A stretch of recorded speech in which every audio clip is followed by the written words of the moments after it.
Comercial Ahorro de Divisas, un buen negocio. Debería ser el comportamiento de Venezuela en la actual situación petrolera, que movieron al ministro de Energía y Minas a replicarle directamente. ¿Cuál es tu posición en esta controversia? Lo estábamos hablando antes del programa. Sí, muchas gracias y buenos días. Yo pienso que realmente hay una serie de venezolanos preocupados por la situación futura del país como país petrolero. Dentro de ellos está Rafael Tudela y hay otros cuantos que dan sus sugerencias y sus opiniones frente a una coyuntura, frente al análisis de un comportamiento de Venezuela como país petrolero en los últimos años y frente a los resultados que ese análisis nos ha dado al país. Pienso que estas opiniones hay que oírlas. Realmente son sugerencias importantes. Muchas de ellas las compartimos, muchas de ellas las discutimos a profundidad en la Comisión de Asuntos Petroleros, donde Rafael Tudela forma parte, junto con Guillermo Rodríguez Erazo y otros tantos venezolanos importantes de Asuntos Petroleros de Fedecámara, como, y me perdonan los que me olvido, Erwin Arrieta, Andrés Sosa Pietri, en fin, de gente muy preocupada por el problema petrolero. Y realmente con conocimientos muy diversos y bien informados, tanto en el aspecto nacional como internacional. Entonces, desechar este tipo de opiniones bajo los calificativos de antipatrióticos o bajo los calificativos de enemigos de la OPEP, no creo que sea la forma más conveniente de hacerlo. Creo que el país es un país joven, que tiene gente con muchos conocimientos, con mucha experiencia y que deben de oírse. Sencillamente, el gobierno es el gobierno por 5 años un partido y por 5 años otro, pero el país siempre sigue. Los ciudadanos que formamos parte de él tenemos, en base al sistema que esos mismos partidos nos han dado, el privilegio de poder opinar de muy buena fe y con muy buenos sentimientos sobre el aspecto que uno cree que debería ser. Definitivamente quien gobierna y quien manda es el gobierno, quien le corresponde tomar las decisiones es el gobierno, pero sí creo que debiera de oírse con mucha más atención estas preocupaciones. Sin descalificar, como tú dices. Sin descalificar, porque realmente son de muy buena fe, son muy honestos, son muy serios los planteamientos y debieran de oírse y quizás contestarse, porque yo pienso que muchas cosas de estas posiblemente las ha hecho el ministro y las ha tratado de lograr y sin embargo pues queda en ese ámbito de que no se puede. Y es importante que nuestros, digamos, socios en la OPEP conozcan que aquí también hay criterios, que aquí también hay gente pensante, que tiene unas opiniones muy diversas. Tal vez esto fue el dedo en la llaga, cuando tú has dicho aquí también, no, aquí es donde, porque nuestros socios de la OPEP, todos muy respetables, cada estado soberano respetable, no tienen sistemas democráticos, ¿no? De manera que es inconcebible que nadie en un país como Irak o Argelia, en un programa de televisión como este, diga cosas como las que dijo Rafael Tudela el lunes, disintiendo de lo que es la posición oficial del gobierno. Yo entiendo, quiero agregar esto, lo que puede ocurrir a nuestros ministros de Energía y Minas, no únicamente a Fernández Crisanti, sino a todos los que han desfilado por ese cargo tan delicado. Y es que las agencias de noticias están pendientes, con mucha razón, de todas las declaraciones, y él lo dijo, de los ministros de la OPEP, y eso le da la vuelta al mundo.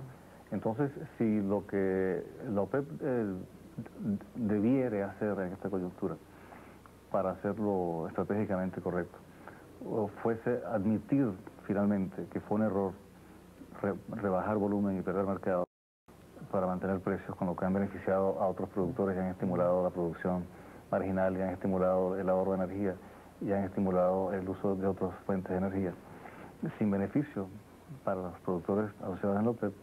Eso, si lo llega a decir el ministro de Minas de Venezuela, sería un cataclismo universal. Pero sí es bien importante esto que ha dicho Edgar Veronada, de que en Venezuela existe un sistema democrático y libre, y que el ministro de Energía y Minas de Venezuela, o cualquier ministro de Venezuela, no puede, por el mismo sistema que tenemos, tener la invulnerabilidad, la ausencia de todo desafío de opinión por parte de los ciudadanos que tienen los ministros de países como Irak o Argelia, para no citar sino dos. También quería, y perdón por hablar tan largo, señalar que ayer jueves el Universal, con la firma de Amadís, publicó una editorial sumamente importante respecto a esta misma materia, donde Luis Núñez Arismendi, quien Amadís decía justamente que no se puede calificar de antipatriota o de enemigo de la OPEP a quien no la materia. Ahora, básicamente, creo yo que Rafael todavía sostiene que Venezuela podría y debería excluir de su cuota de producción fijada por la OPEP, en primer lugar, los petróleos pesados y extrapesados, que no compiten con los petróleos livianos venezolanos. ¿Es así? Árabes, sí. Árabes. Nosotros creemos que esta posición que se viene hablando desde hace más de un año, que hemos hablado aquí incluso en este mismo programa el año pasado, y que fue planteada al ministro de Energía y Minas, es una posición que era digna de respeto. Ahora, en este momento, sencillamente, yo creo que ni vale la pena. ¿Por qué? Porque esto era válido en el momento en que Inglaterra tenía una huelga de carbón y nosotros teníamos a los compradores tumbando las puertas de las operadoras petroleras para comprarnos hasta 400.000 barriles de crudos pesados Por encima de nuestra cuota, y que sencillamente nosotros somos fieles a la OPEP. Esto significa que Venezuela tuviera hoy, un año después, ¿no? El lunes cualquiera sabe quiénes son los caballos ganadores, un año después 4.000 millones más en las arcas del Estado, y que ese crudo, al cual ustedes también han entrevistado al ministro y a las autoridades, ese crudo que iría a competir en los mercados, definitivamente su competidor principal es México. Entonces nosotros estamos perdiendo mercados que están ganando otros. Yo creo que aquí hay algo muy importante, aunque no era el tema que yo quería tratar, para la opinión pública. El petróleo se mide por grados API. Sobre 40 grados API se llaman los condensados. La OPEP no fija ni precios ni producción. Venezuela se había autofijado límites de producción en los condensados. Este ministerio y este ministro solventó esa situación y logró que Venezuela pudiese, y es un reconocimiento a su labor, pudiese colocar sobre la cuota alrededor de 125.000 barriles, que es lo que estamos produciendo de condensado. Es decir, que sí se ha hecho. Lo que no se ha publicitado, no se ha cacareado. No se ha publicitado. Creo que alguien lo ha tocado, pero no se le ha dado importancia. Bueno, de nuevo aquí, seguramente que el ministro no ha querido jactarse de eso, ¿no? Aceptamos la modestia del ministro. Debajo de 24 grados API sucede lo mismo, con una diferencia, que ahí solamente está Venezuela y ahí hay libertad para fijar precios, pero hay control de la producción. Entonces parece a los que estamos afuera, a los que no vamos a las reuniones de los ministros de la OPEP, a los que no sabemos los secretos de lo que está pasando, de que hay suficientes argumentos como para negociar. Si esta situación pasa de aquí para arriba, ¿por qué no la podemos repetir de aquí para abajo? Ustedes han hecho esta misma pregunta en un programa, el ministro dijo que eso no era posible, y dijo que habían cosas muy importantes que no se podían decir, que se trataba, por lo cual no se podía negociar eso. Sin embargo, el país tiene un grave problema de desempleo que todos conocemos, y nosotros tenemos un excelente recurso de ingresos, que es el petróleo, que definitivamente vamos a seguir viviendo de él por muchos años, y que la negociación hoy por hoy es fundamental para el país. Entonces, sí creo que es bueno tomar todas estas ideas.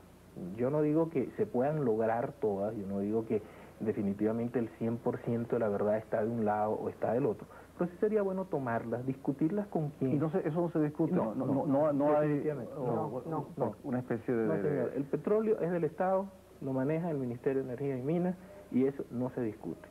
El papel del sector privado. ¿Dónde está la reserva del Estado? Yo tengo el mejor ejemplo.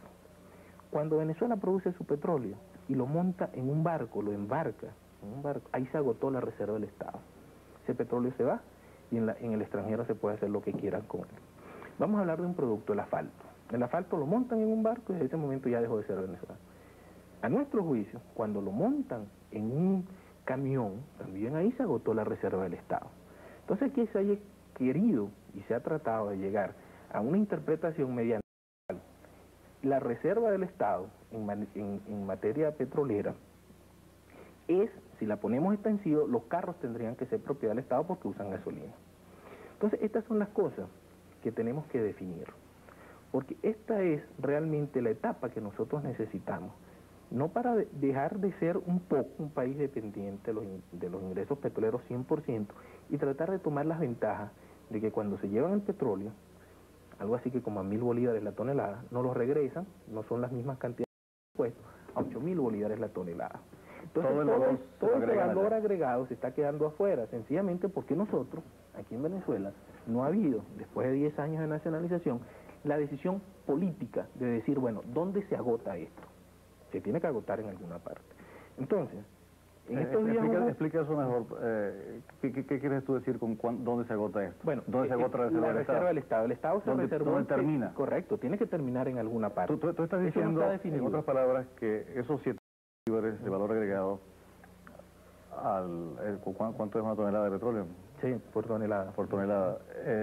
¿Podría agregárselos, aunque fuese parcialmente, la empresa privada? Aquí en Venezuela, con mano de obra venezolana, con inversiones venezolanas o mixtas. ¿Y eso no ha sido permitido? No, eso no se permite. Es más, la única experiencia, que es el asfalto, ha sido ahora, por una decisión de la Procuraduría, discutible por cierto, ha sido ahora llevada a un extremo de interpretación mediante la cual dice que si el asfalto se procesa en el país para exportar, está prohibido, pero si se procesa en el país para el mercado interno, no está prohibido. Yo no entiendo una ley así.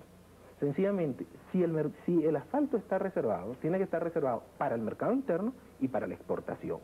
Pero no puede ser una solución tan simple en la cual, si hay que hacer carreteras, que la haga el sector privado. Si hay que impermeabilizar techos, que la haga el sector privado. Si hay que impermeabilizar que la haga el sector privado. Pero si hay que industrializar con esos mismos productos para la exportación, está reservado al Estado. Entonces, y no se hace. Y no se hace. Entonces, no, eso es y lo vendemos crudo. Y entonces preferimos seguir no agregándole valor nacional a nuestro no creando producto. Empleo, no creando empleo, no generando inversión, no creando riqueza, porque es que uno de los problemas que tenemos es ese en el país. Y nosotros somos un país petrolero donde hay un sinnúmero de industrias que se pudieran desarrollar sencillamente si se define ese punto. Cuando uno habla de esto, los al día siguiente dicen que lo que quieren, quien habló, no importa quién sea, es entregarle el petróleo a las transnacionales. No, es que nadie está hablando, sino cuando ustedes producen el petróleo, ¿cuál es el momento en que lo pueden vender para que alguien lo industrialice? En el caso del hierro es muy fácil. Se lo vendemos a los extranjeros, pero no a los venezolanos. Sí, pero fíjate que en el caso del hierro, Carlos, es tan claro, ¿no? El hierro está reservado al Estado. Entonces el Estado agarra, explota el mineral de hierro, lo funde y crea el acero. Y el acero se lo entrega a cualquiera que comprar, en láminas, en ángulos, en planchas, etcétera. O sencillamente, ya, el hierro como tal. Ahí se acabó la reserva del Estado.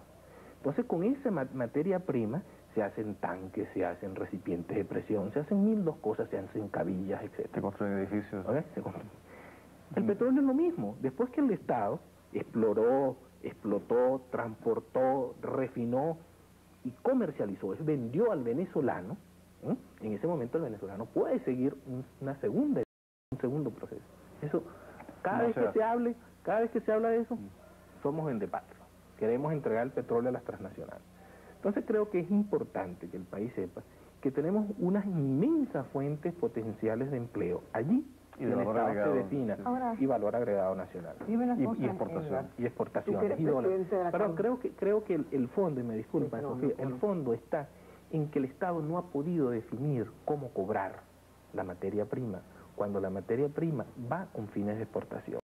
Entonces, hay una confusión de falta de decisión. Lo que es una falta de decisión. Porque es otra cosa que se debe saber o reiterar, porque se ha dicho mucho, que el Estado vende el petróleo y los productos derivados en el mercado interno a un precio muy inferior al precio internacional. Entonces, de ahí viene el obstáculo de que habla de Roberto Nava. Entonces, ¿a qué precio se le vende ese mismo petróleo a un industrial que luego lo va a exportar? Pónganle el precio. ¿Internacional?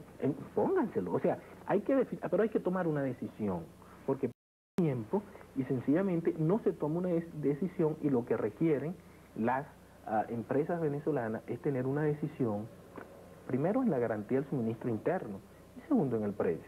Entonces, es falta de decisión de parte del gobierno definir estos aspectos. Al estar definido, señor, si usted es un buen industrial y puede ganar dinero haciéndolo muy bien, si el que lo gana es el que está afuera, bueno, es una cuestión de libre empresa y de competencia. Ahora, Edgar, lleva la Cámara de la Industria Petrolera a la Asamblea Anual, la especie de ustedes a la... Esto que estamos hablando aquí. A la Asamblea de Cámara. Pero quedará otra vez en oídos sordos. No en Fede Cámara. Nosotros tenemos un día, el día 26, de junio, dentro de una semana y media, una mañana que es para el aspecto petrolero.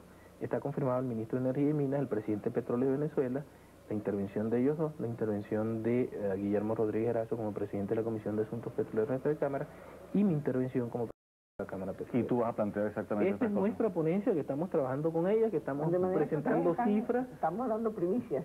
Sí, pero hay otras cosas que tenemos guardadas para Puerto La Cruz, ¿no? Bueno, que serán dichas en otros programas. Muchísimas gracias, Edgar Romero Navas, que nos ha dicho cosas realmente bien impresionantes y ojalá que no cayeran en oídos sordos. Carlos y yo le decimos hasta el lunes. Les recordamos que el Museo